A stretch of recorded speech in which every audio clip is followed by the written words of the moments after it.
Hello students, this is Usha Sharma. I will continue the chapter Framing the Constitution.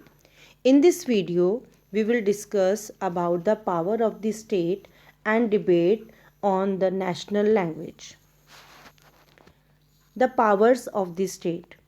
One of the topics most vigorously debated in the Constituent Assembly was the respective rights of the central government and the state. The draft constitution provided for three lists of subjects: union, state, and concurrent. The subjects in the first list were to be preserved for the central government, while those in the second list were vested with the state. As for the third list, here center and state shared responsibilities. The union also had control of minerals and key industries. Besides, Article 356 gave the center the powers to take over a state administration on the recommendation of the governor. The Constitution also mandated for a complex system of fiscal federalism. In the case of some taxes, like instance custom duties and company taxes, the center retained all the proceeds. In the other case, such as income tax and excise duty, it shared them with the states. The states meanwhile could levy and collect certain taxes on their own. These included land and property taxes, sales tax, and the hugely profitable tax on bottled liquor. The center is likely to break. The rights of the states were most eloquently defended by K. Santanam from Madras. A reallocation of power was necessary, he felt, to strengthen not only the state but also the center. If the center was overburdened with responsibilities, it could not function effectively. By revealing it of some of its functions and transferring them to the states, the center could, in fact, be made stronger. Without finance, how could the state undertake any project of development? I do not want any constitution in which the unit has to come to the center and say, I cannot educate my people. I cannot give sanitation. Give me a dole for the improvement of roads, of industries. Let us rather wipe out the federal system and let us have unitary system. A member of Orissa warned that the center is likely to break since power has been excessively centralized under the constitution. What we want today is a strong government. The argument for greater power to the provinces provoked a stronger reaction in the assembly. The need for a strong center had been underlined on numerous occasions since the Constituent Assembly had begun its session. Ambedkar had declared that he wanted a strong and united center, but stronger than the center we had created under the Government of India Act of 1935. Reacting to the demands for giving power to the provinces, Gopal Swami Iyengar declared that the center should be made as strong as possible. One member from the United Provinces, Bal Krishna Sharma, reasoned at length that only a strong center could plan for the well-being of the country, mobilize the available economic resources, establish a proper administration, and defend the country against the foreign aggressions. After partition, most nationalists changed their position because they felt that the earlier political pressures for the decentralized structure were no longer there. Second topic was the language of the nation. How could people listen to each other or connect with each other if they did not know each other's language? Within the Constituent Assembly, the language issue was debated over many months and often generated intense argument. By the 1930s, the Congress had accepted that Hindustani ought to be the national language.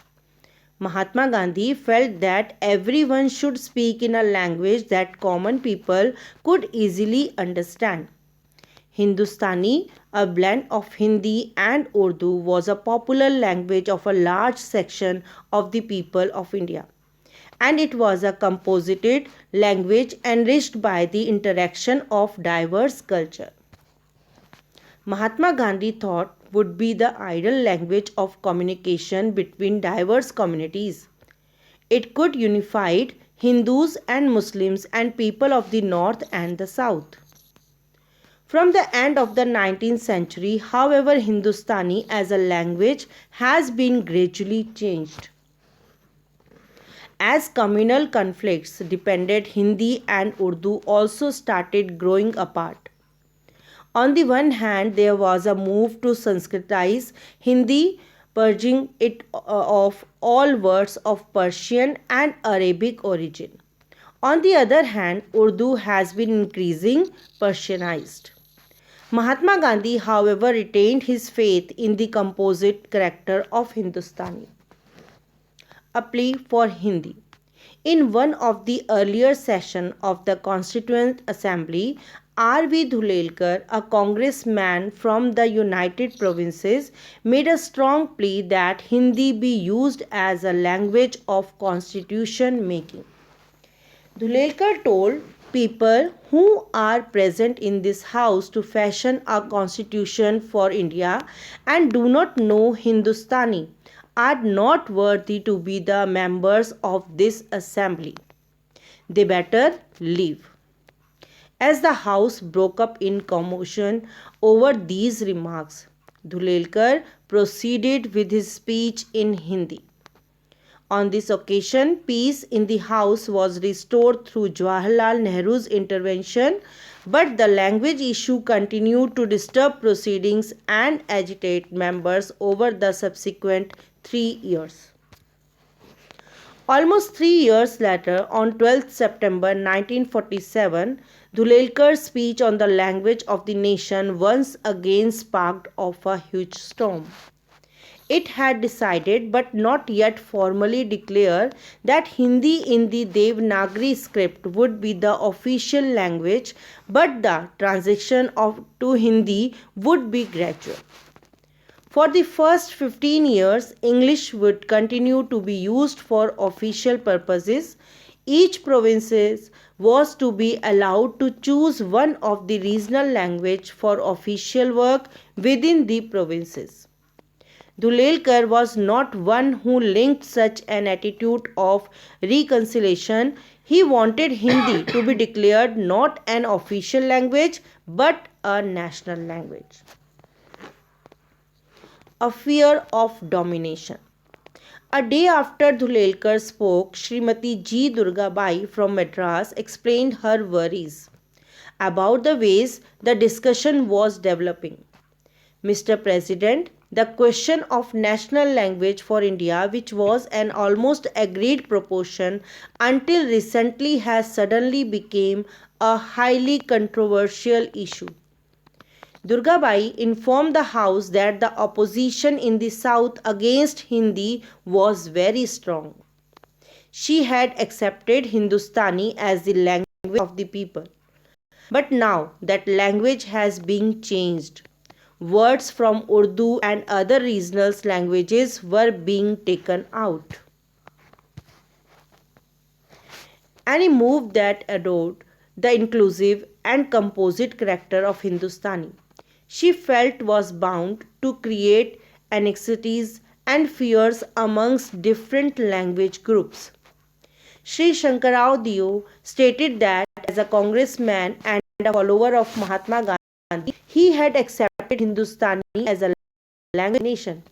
But he warned, if you want my whole heart support, you must not do now anything which may raise my suspicions and which will strengthen my fear. T.A. Ramalingam Chettiar from Madras emphasized that whatever was done had to be done with cautions. Would not be helped if was pushed too aggressively.